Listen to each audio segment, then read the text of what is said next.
কেন্দ্রিক একটি আবৃত্তি পরিবেশন করব এখন।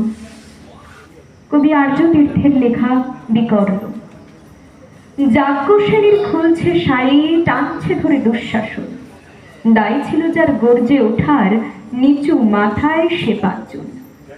দুর্যোধনের নগ্ন উরু, ইঙ্গিতে তার ধর্ষকা। হস্তিনাপুর দেখছে বসে, ধস্ত হতে তার শোনা।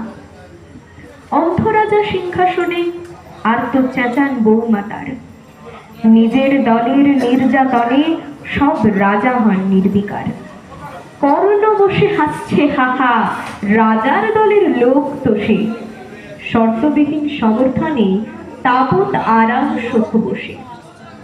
ভীষ্ম দ্রোণ কৃপ নীরব, সরকারি লোক হাজার হোক। রাজার কথাই তোমার কথা, তুমি যখন রাজার লোক। খলশকুনি দেখছে সবই, বস্তুত সে ধ্বংস চায়। ঘরের মাটি লাল হয়ে যাক দেশ বিভাগের যন্ত্রণায়।